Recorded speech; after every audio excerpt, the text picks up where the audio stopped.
Bismillahirrahmanirrahim. Assalamualaikum warahmatullahi wabarakatuh. Alhamdulillahirabbil alamin wassalatu wassalamu ala asyrafil anbiya'i wal mursalin sayyidina Muhammad wa ala alihi wa ashabihi ajma'in. Rabbi shrah li sadri wa yassir li amri wahlul 'uqdatam min lisani yafqahu qawli. La ilaha illallah Muhammad Rasulullah fi kulli lamhatin wa nafasin 'adada ma wasi'ahu ilmullah. Rabbi yassirhu wa la tu'assir ya karim, amma ba'd. Para penonton muslimin dan muslimat yang dirahmati Allah sekalian, alhamdulillah bersyukur kita kepada Allah Subhanahu wa taala. Kerana dengan izinnya juga maka berjumpalah kita ni pada sesi kali ini di mana insya-Allah saya akan membawakan satu tajuk yang berbunyi ukur baju di badan sendiri, satu penghayatan rasa syukur.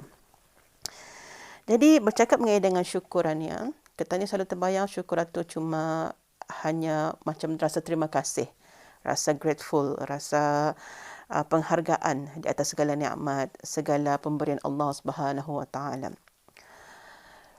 Cumanya sebenarnya hakikat syukuran ni jika dibandingkan dengan sifat-sifat mahmudah yang lain seperti dengan sabar, khauf, zuhud, sebenarnya syukuran ni adalah merupakan makam yang tertinggi ataupun satu sifat yang sangat-sangat disukai oleh Allah Subhanahu wa taala. Jadi para ulama dorang ni mengibaratkan bahawa kalau sabar, zuhud dan takut itu sebenarnya ia adalah sifat-sifat yang akan membawa kita ni kepada syurga. Macam sekiranya kalau sabar, kita ni sabar itu artinya kita ni menahan diri, menguatkan diri agar jangan kita ni kalah dengan nafsu. Kalau kita ni takut pada Allah, maksudnya takut pada Allah itu kita ni jadi takut untuk ingkar akan segala perintahnya. Cuma tujuan zuhud, iaitu menghilangkan rasa kecintaan kita ni kepada dunia tu. Jadi kalau tadi sudah indah ingaukan kenikmat dunia ni, hanya Allah saja satu fokus kita ni. Jadi semuanya sebenarnya satu-satu adalah merupakan sifat-sifat mahmudah yang membawa kita ni kepada syurga. Sedangkan syukur itu ia dilakukan di dunia ni, malahan juga di syurga nanti. Kerana ahli-ahli syurga adalah orang-orang yang bersyukur. Tidak akan pernah lekang daripada mulut mereka perkataan Alhamdulillah. Jadi satu para ulama mengatakan bahawa syukuran ini adalah merupakan satu martabat yang sangat tinggi. Jadinya kalau kata ni dalami lagi sebenarnya syukuran ni ia dapat dimanifestasikan ataupun kata ni dapat realisasikan ia melalui 3 cara sebenarnya, iaitu melalui dengan hati, yang kedua daripada lisan kata ni, dan yang ketiga adalah amal kata ni sebenarnya. Jadi kalau akan tahu adakah kata ni cukup untuk bersyukur, tadi lihat pada 3 anggota ni, lisan, hati kata ni, lisan kata ni, dan akhir sekali adalah amal kata ni, perbuatan kata ni. Jadi macam mana cara untuk merealisasikan, menzahirkan rasa syukuran ni? Yang pertama, hati kata ni.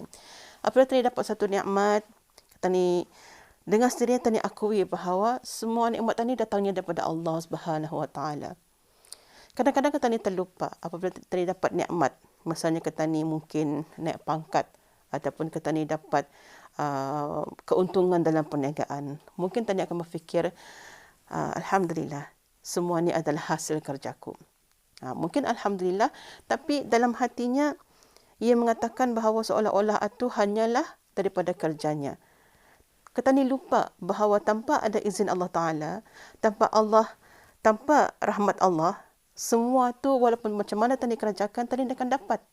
Jadi pasal tu dalam syukur itu, yang pertama-tama tadi mesti mengetahui, ia datangnya daripada Allah Subhanahu Wa Ta'ala.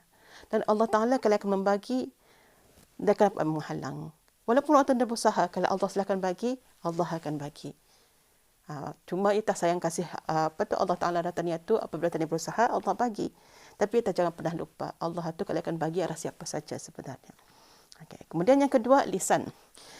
Kita ni menyebutkan alhamdulillah, syukur, terima kasih ya Allah. Ini lazim. Jadi amat beruntunglah siapa yang Allah izinkan untuk melafazkan rasa syukur itu, kerana bukan semua orang dapat yang bersyukur macam ni. Seperti mana Allah Ta'ala firmankan dalam Al-Quran bahawa amat sikitlah mereka yang bersyukur.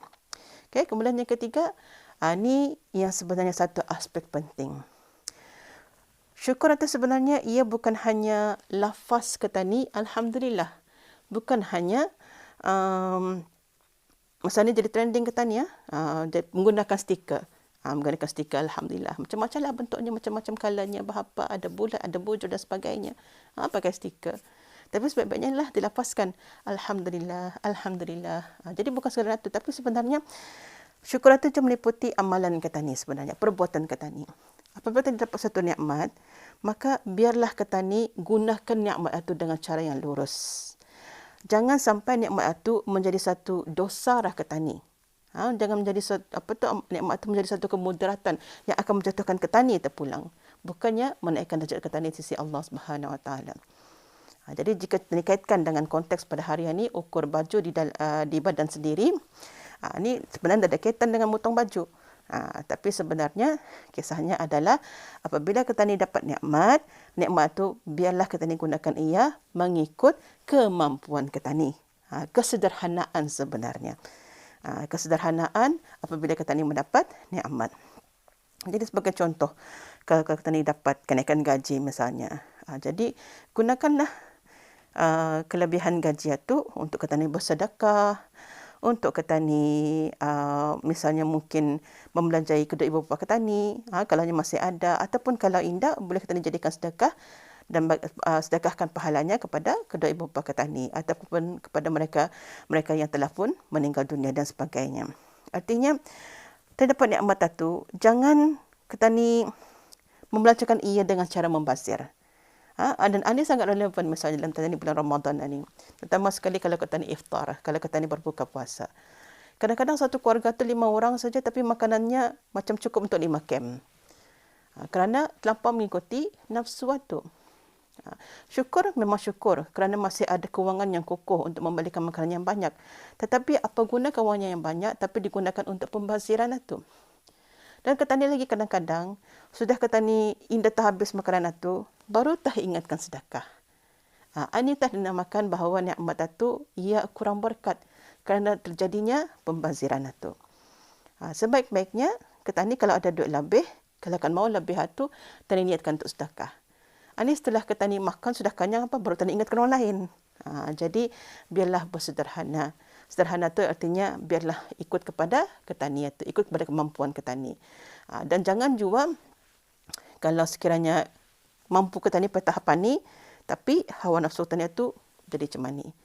Itu yang boleh memudaratkan ketani. Kerana kalau ketani terlampaukan orang mencapai kepada tahap yang tinggi itu, sedangkan Allah SWT bagi pada level yang lebih rendah, ia boleh saja menghilangkan rasa syukur ketani.